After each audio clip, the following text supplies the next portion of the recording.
Welcome to the Vidyarthi classes. Today we study Political Science Chapter 2. Let's explore contemporary centers of power with Saurabh Mishra sir. Hello and welcome to the Vidyarthi classes. तो कैसे हैं आप सभी? उम्मीद करता हूँ ज़रूर अच्छे हो। चलिए आज हम क्या करने वाले इस वीडियो में, अभी तक आपने इसके हम चैप्टर कर रहे थे चैप्टर 2 सत्ता के समकालीन केंद्र। इससे पहले 3 पार्ट आ चुके हैं इसके, उम्मीद करता हूँ आपने देखे होंगे। अगर नहीं देखे तो उसको ज़रूर जाके देखें। ये हमारा इसका पार्ट 4 है आज। इसमें हम क्या बात करने वाले हैं, लास्ट क्लास में हमने लास्ट वीडियो में बात की थी चाइना की, ठीक है। आसियान के बारे में थोड़ा सा पढ़ा था और फिर चाइना के बारे में हम पढ़ रहे थे। अब चाइना के बारे में ही हम आगे अब पढ़ेंगे कि कैसे उसने अर्थव्यवस्था को मजबूत किया, क्या किया, क्या क्या तरीके अपनाए, कौन सी नीतियां अपनाई। ये हमने लास्ट क्लास में यानी लास्ट वीडियो में देखा था, है ना। अभी हम इसमें क्या पढ़ने वाले हैं कि चाइना में जो सुधार किए गए, जो परिवर्तन किए गए, उसके नकारात्मक जो इफेक्ट थे, प्रभाव थे, वो हमें क्या देखने को मिलते हैं, ठीक है। इन नकारात्मक पहलू उसका क्या था, किसका, चाइना के सुधारों का, ठीक है। तो सबसे पहले क्या है कि चाइना ने आर्थिक सुधार तो किए, लेकिन सबको बराबर का जो आर्थिक सुधार का लाभ मिलना चाहिए था, सबको बराबर नहीं मिला, ठीक है। यानी आर्थिक सुधार हुआ लेकिन उसका जो प्रॉफिट, उसका जो लाभ है, सभी को नहीं मिला। क्यों? क्योंकि भाई देखो, जिसके पास ज़्यादा रिसोर्सेज पहले से ही थे, वो उसके पास और रिसोर्सेज बढ़ जाएंगे, जो गरीब है वो और गरीब हो जाएगा। इस तरीके के डिफरेंसेस और क्या हो गए, बढ़ गए, है ना। दूसरा हमें क्या नुकसान देखने को मिलता है कि बेरोजगारी बढ़ गई। यानी कि जो चाइना था वहाँ पे काफ़ी ज़्यादा बेरोजगारी हो गई। लगभग 10 करोड़ के आसपास जो लोग थे वो बेरोजगार हो गए, यानी आज भी रोजगार की तलाश में है, ठीक है। तो ये चीज़ें हमें देखने को वहाँ पर मिलती हैं, किसके नकारात्मक प्रभाव जो हुए थे उनके सुधारों में, उस, ठीक है, चाइना के बारे में। उसके बाद जो महिलाएं हैं उनके काम करने के जो तरीके थे, यानी जिस हालात में वो काम कर रहे थे, वो हालात कैसे थे। तो यूरोप में 18वीं और 19वीं शताब्दी में जिस तरीके के हालत महिलाओं की थी, उस तरीके के हालत चाइना में अब हो गए, ठीक है। कब? 20वीं शताब्दी के अंत तक आते आते। तो इतना बुरा इफेक्ट पड़ा था इसका, ठीक है। जैसे आपने ये यूरोप के हालातों के बारे में आपने 10th क्लास में पढ़ा होगा हिस्ट्री में, ठीक है। तो वही इसमें क्या आया कि यूरोप में जिस तरीके के हालात थे 18वीं 19वीं शताब्दी में महिलाओं के काम करने के, यानी काम करने जा रही हैं महिलाएं तो टाइम टेबल का कुछ टाइम वगैरह कुछ हिसाब किताब नहीं है, ठीक है। पुरुषों के कंपैरिजन महिलाओं को कम वेतन दिया जा रहा है। इस तरीके के नेगेटिव इफेक्ट जो थे वो देखने को मिले, ठीक है। तो ये सारे क्या थे, इसके नकारात्मक पहलू थे। उसके बाद जो गांव है और जो शहर है और जो तटीय क्षेत्र है या मुख्य भूमि है, इनके बीच के जो फासले तो बढ़ गए। यानी गांव और पिछड़ा होता चला गया, शहर और उसके ऊपर ज़्यादा ध्यान देने लग गए, तटीय क्षेत्रों पे कम ध्यान दे रहे थे, मुख्य भूमि यानी जहाँ पर मेन जो पॉपुलेशन रहती है वहाँ पर ज़्यादा ध्यान दे रहे थे। तो इनके बीच में आर्थिक फासला देखने को मिलता है, ठीक है। यानी कि गांव और जो शहर है या तटीय क्षेत्र या मुख्य भूमि है, उन लोगों, वहाँ पर जो रहने वाले लोग हैं, उनके बीच में क्या नजर आता है भाई हमें, तो आर्थिक फासला देखने को मिलता है, ठीक। और फिर उसके बाद क्या इफेक्ट पड़ा, तो सबसे बड़ा इफेक्ट पर्यावरण को नुकसान, ठीक है। क्या इफेक्ट पड़ा, पर्यावरण को नुकसान। आप ज़्यादा डेवलपमेंट करोगे, ज़्यादा कुछ करोगे, तो आपको क्या करना पड़ेगा, पर्यावरण को नुकसान होगा, ठीक है। कैसे होगा आप समझ सकते हो। और फिर उसके बाद और क्या बढ़ गया, भ्रष्टाचार भी बढ़ गया। अब भाई सब चीज़ें बढ़िया चले और भ्रष्टाचार ना हो, करप्शन ना हो, तो ऐसा अच्छा नहीं लगता ना। तो भ्रष्टाचार भी वहाँ पर काफ़ी ज़्यादा बढ़ गया, ठीक है। चलिए आगे क्या है, चीन सत्ता के नए केंद्र के रूप में। अगर हम बात करें चाइना की कि ये सत्ता का एक नया रूप यानी नया केंद्र बन सकता है, यानी अगर अमेरिका नहीं होगा तो कौन होगा। तो अगर हम चाइना को देख रहे हैं तो कैसे चाइना कैसे हो सकता है, तो सबसे पहला भाई दुनिया की सबसे बड़ी जो एरिया है, सबसे बड़ा जो एरिया है, लैंड है, किसके पास है, चाइना के पास है ना। एक विशाल भूभाग, प्राकृतिक संसाधन इसके पास काफ़ी ज़्यादा है, कमी नहीं है प्राकृतिक संसाधनों की। टेक्नोलॉजी में, साइंस में, ये विज्ञान और प्रौद्योगिकी में काफ़ी ज़्यादा आगे है, ठीक है। इन सभी चीज़ों में क्या है, आगे है, उन्नत है। इसी वजह से हम इसको कह सकते हैं कि हाँ, चाइना एक नया केंद्र बन सकता है अगर हम देखें वर्ल्ड पॉलिटिक्स में या वर्ल्ड में, दुनिया में, तो ठीक है। और क्या है, जापान, अमेरिका, आसियान और रूस, इसके साथ में चाइना के पहले काफ़ी विवाद रहे हैं। लेकिन जब इन देशों ने, इन ग्रुप्स ने देखा कि चाइना काफ़ी ज़्यादा तरक्की कर रहा है, इसकी आर्थिक नीति बदल रही है, अर्थव्यवस्था इसकी काफ़ी मजबूत हो रही है, तो इन लोगों ने भी क्या किया, व्यापार करना शुरू किया और सारे विवादों को क्या कर दिया, भुला दिया। यानी कि अब चाइना के किसी दूसरे देशों के साथ, अमेरिका हो, रूस हो, आसियान हो, जापान हो, किसी के साथ कोई क्या है, विवाद वगैरह किसी भी प्रकार का नहीं देखने को हमें मिलता है ना।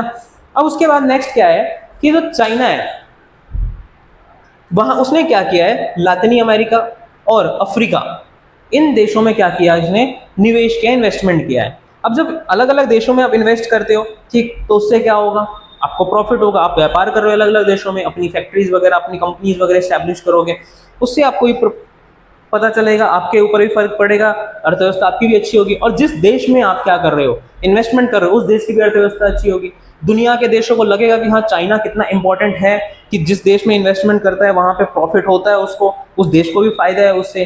तो इसलिए चाइना जो है ये सत्ता के नए केंद्र के रूप में देखा जा रहा है। तो 1997 में क्या हुआ था, जो आसियान है ना, आसियान के जो 1997 में वित्तीय संकट आया, एक आर्थिक संकट का दौर था, ठीक है। उस टाइम पे आसियान के देश थे, उनकी भी अर्थव्यवस्था क्या थी, काफी ज्यादा खराब हो गई थी, कमजोर हो गई थी। तो उसको मजबूत या उसको नॉर्मल बनाए रखने के लिए, टिकाए रखने के लिए चीन ने क्या किया था, जो चाइना के अंदर जो आर्थिक सुधार हो रहे थे उसकी वजह से इनकी अर्थव्यवस्था के ऊपर भी पॉजिटिव इम्पैक्ट पड़ा था। यानी कि चाइना की अर्थव्यवस्था जो थी, आर्थिक स्थिति मजबूत हो रही थी, उसकी मदद किसको पहुंची, आसियान के देशों को भी मदद पहुंची थी। तो ये भी हमें देखने को मिलता है, यानी कि एक देश की अर्थव्यवस्था इतनी मजबूत या इतनी अच्छी हो रही है जिससे और दूसरे देशों के ऊपर प्रभाव पड़ रहा है, कई देशों के ऊपर प्रभाव पड़ रहा है, पॉजिटिव इंपैक्ट पड़ रहा है। मतलब वो देश ताकतवर, या फिर देख कह सकते हो कि आप नया पावर, न्यू पावर के रूप में उभर सकता है, ठीक है। नेक्स्ट क्या है, परमाणु संपन्न देश। भाई चाइना के पास परमाणु हथियार भी है, ठीक है। सिक्योरिटी काउंसिल का ये परमानेंट मेंबर भी है ना, 5 सदस्य होते हैं सुरक्षा परिषद के, उसमें परमानेंट मेंबर एक चाइना भी है। तो ये सारे इसके पॉजिटिव प्रभाव हैं, यानी पॉजिटिव चीजें हैं, जिससे क्या है, दुनिया में एक नई शक्ति के रूप में चाइना जो है वो देखा जा रहा है कि नया शक्ति जो है चाइना बन सकता है, ठीक है। समझ गए इतना? चलिए, तो हम अब जान लेते हैं भारत और चीन के संबंध कैसे हैं। तो ये भारत और चीन के संबंध कैसे रहे हैं, आपको पता है कुछ खास अच्छे भी नहीं है, है ना। तो शुरुआत में तो जब पश्चिमी साम्राज्यवाद था, यानी पश्चिमी साम्राज्यवाद आने से पहले भारत और जो चाइना था ना, वो एशिया की सबसे बड़ी शक्ति यानी महाशक्ति था। कहाँ की, एशिया की महाशक्ति कहलाता था, ठीक है। लेकिन फिर उसके बाद में धीरे धीरे इनका जो प्रभाव था वो कम होता चला गया, है ना। उसके बाद जो भारत और चीन है, दोनों के ही अलग अलग राजवंशों ने क्या किया, अपने अपने समय में क्या किया, अपने आसपास के क्षेत्रों पर भी काफी प्रभाव जमाया था। यानी कि चाइना के राजवंश रहे हों, उन्होंने अपने आसपास के क्षेत्रों पर प्रभाव जमाया। हमारे यहाँ के राजवंशों ने, शासकों ने अलग अलग जगहों पर क्या किया था, शासन किया। तो ये चीजें देखने को मिली, यानी कि चाइना और भारत दोनों ही कितने ताकतवर थे पहले, ठीक।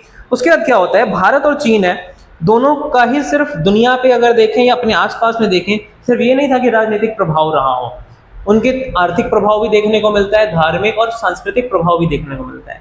यानी दूसरों के ऊपर, दूसरे देशों के ऊपर हमारा भारत और चाइना का दोनों का ही आर्थिक, धार्मिक और सांस्कृतिक प्रभाव देखने को मिलता है। सिर्फ ये नहीं कि हम राजनीतिक रूप से दूसरे को हम क्या करते हैं, प्रभाव डालते हैं, इन्फ्लुएंस करते हैं, है ना। तो अब इससे क्या हुआ, धीरे धीरे जब आर्थिक राजनीतिक प्रभाव हमें देखने को मिल रहे हैं, तो दोनों जो देश थे उनके राजनीतिक और जो सांस्कृतिक, जो हमारा जो कल्चर है, जो या पॉलिटिक्स है, हम दोनों का कल्चर, हम दोनों का जो पॉलिटिक्स है, वो एक दूसरे के सामने कभी सही तरीके से आ नहीं पाया, ठीक है। और इसी वजह से चाइना और भारत दोनों ही एक दूसरे की नीतियों को, एक दूसरे के कल्चर को, एक दूसरे की जो समस्याएं हैं, या फिर कुछ भी राजनीति है, या फिर कोई भी कल्चर है, संस्कृति है, उन चीज़ों को समझ नहीं पाए। ना भारत समझ पाया सही तरीके से, ना चाइना समझ पाया, ठीक है। इसी वजह से बार बार क्या होता रहा, हम दोनों के बीच में कॉन्फ्लिक्ट्स चलते रहे हैं, है ना। उसके बाद में हिंदी चीनी भाई भाई के नारे दिए गए कि भाई हिंदी और हिंदुस्तान के लोग और चाइना के लोग दोनों तो भाई भाई हैं, आस पड़ोस में रहते, पड़ोसी हैं, तो भाई समान है ना। लेकिन ऐसा होता नहीं है, क्यों? क्योंकि धीरे धीरे क्या होता है, भारत की जो सीमा है, भारत के जो बॉर्डर वाले इलाके हैं जो चाइना से लगते हैं, उन पर चाइना का क्या देखने को मिलता है, अतिक्रमण देखने को मिलता है। इसकी वजह से हिंदी चीनी भाई भाई तो हम हो नहीं सकते। अगर भाई भाई है तो जो दूसरा भाई है उसके बॉर्डर पे जाके या उसके एरिया को आप अपना कैसे बता सकते हो, है ना। तो ये तो गलत बात है। तो हिंदी चीनी भाई भाई नहीं है। तो यही यहाँ पर देखने को मिलता है, जब हिंदी चीनी भाई भाई का नारा दिया, उसके बाद में आप सीमा, बॉर्डर्स को लेकर आपस में कॉन्फ्लिक्ट जब शुरू हो गए, चाइना हमारे कुछ एरिया को अपना बताने लगा, तो हमें समझ में आया भाई हिंदी चीनी भाई भाई नहीं हो सकते। चाइना का अतिक्रमण धीरे धीरे क्या हो गया, बढ़ने लग गया, है ना। और इसी वजह से 1962 में अरुणाचल प्रदेश के कुछ हिस्सों को लेकर, लद्दाख में अक्साई चीन के कुछ हिस्से को लेकर क्या हुआ, युद्ध हो जाता है भारत और चाइना के बीच में 1962 में, ठीक है। अब उस वॉर के बाद में 1976 तक हमारा चाइना के साथ कोई लेना देना नहीं, हमने पूरा संबंध क्या कर लिए, सारे संबंध खत्म कर लिए। हमारा तुमसे कोई वास्ता, तुम्हारे से कोई नाता नहीं है, सारे रिश्ते नाते सब हमने क्या कर लिए, तोड़ लिए, ठीक। अब उसके बाद क्या होता है, 1970 के दशक में चाइना में जो है ना पॉलिटिकल जो नेतृत्व था, राजनीतिक नेतृत्व था, वो बदलता है। ठीक, प्राइम मिनिस्टर वहाँ के बदलते हैं, जिसकी वजह से धीरे धीरे जो हमारे संबंध है उनके साथ थोड़े ठीक होने शुरू होते हैं, है ना। क्यों? अब पॉलिटिकल आइडियोलॉजी वहाँ की थोड़ी बदल रही है, तो जब आइडियोलॉजी थोड़ी बदलेगी तो हमारे साथ कॉपरेट करने के लिए अगर कोई बंदा सामने से कोई तैयार है तो हम उसके साथ कॉपरेट करेंगे, और जो हमारे बीच के कॉन्फ्लिक्ट्स हैं, जो मुद्दे हैं, उनको बैठ के सुलझाने की कोशिश करेंगे, है ना। तो ये चीज़ें वहाँ पर देखने को मिली। इसी वजह से 1981 में क्या होता है, फिर हमने क्या किया, सीमा विवादों को दूर करने के लिए वार्ताएं शुरू, ठीक है, कि चलो बैठते हैं, बातचीत करते हैं, टेबल पे बैठेंगे, बातचीत करेंगे, बस चाय वाय पियेंगे, और फिर क्या करेंगे, जो हमारे सीमा विवाद है इन सारे मुद्दों को सॉल्व करने की कोशिश करेंगे, ताकि कोई प्रॉब्लम आगे इन फ्यूचर हमें ना हो। ठीक, उसके बाद दिसंबर 1988 में क्या होता है, जो राजीव गांधी जी हैं वो क्या करते हैं, चीन का दौरा करते हैं, यानी चीन की यात्रा करते हैं। तो उसके बाद से फिर हमारे संबंध और थोड़े मजबूत होने लगते हैं, और वहाँ पे हम जाके कुछ और डील्स वगैरह करते हैं, ठीक है, जिसमें सांस्कृतिक चीज़ों को लेकर, साइंस एंड टेक्नोलॉजी को लेकर कुछ डील्स थी, या फिर एक दूसरे के साथ में व्यापार वगैरह करने को लेकर डील थी। तो ये चीज़, उसके बाद में हमने एक डील की कि हमारे यानी जो बॉर्डर वाले इलाके हैं, सीमा पर क्या करेंगे, व्यापार करने के लिए 4 पोस्ट खोल देंगे, एक दूसरे देशों के साथ हम क्या कर सकें, व्यापार आसानी से कर सकें। तो ये सारा समझौते किए गए कब, 1988 दिसंबर में जाके, जब राजीव गांधी जी हैं जब दौरा करते हैं वहाँ पर। ठीक, इसी के बाद से भारत और चीन का जो व्यापार है वो क्या हो जाता है, बढ़ने लगता है। 1999 से लगभग 30% हर साल क्या हो रहा है, हमारे जो व्यापार है उनके साथ में बढ़ रहा है। 1992 में जो व्यापार हुआ था लगभग दोनों देशों के बीच में, भारत और चाइना के बीच में, लगभग 33 करोड़ 80 लाख डॉलर का हुआ था, जो कि 2017 में बढ़कर कितना हो गया, तो भाई 84 अरब, 84 अरब डॉलर, कितना ज़्यादा बढ़ गया है ना। तो हमारा जो व्यापार है वो क्या हो रहा है, काफ़ी ज़्यादा उनके साथ में बढ़ रहे हैं, उनके साथ व्यापार वगैरह भी कर रहे हैं। हाँ, रिसेंटली कुछ 2019 के बाद में 20 के आसपास से बहुत सारे फिर से कॉन्फ्लिक्ट्स वगैरह देखने को मिले, जिस वजह से हमने कुछ उनके ऊपर कुछ क्या लगाए हैं, रिस्ट्रिक्शंस लगाए हैं। हमने उनसे कुछ सामान जो इंपोर्ट वगैरह करते थे हम वहाँ से, वो उस पर कुछ रोक लगाए हैं।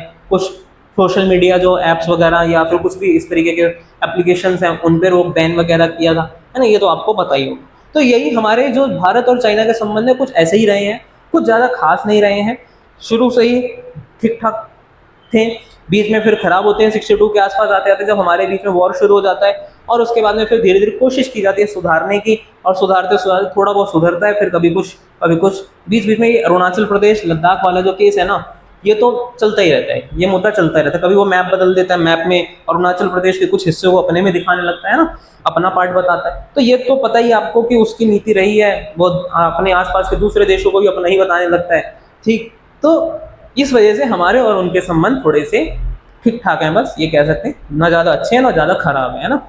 तो चलिए इस वीडियो में इतना ही, ये हो गया आपका पूरा चैप्टर खत्म, जो सेकंड चैप्टर है सत्ता के समकालीन केंद्र।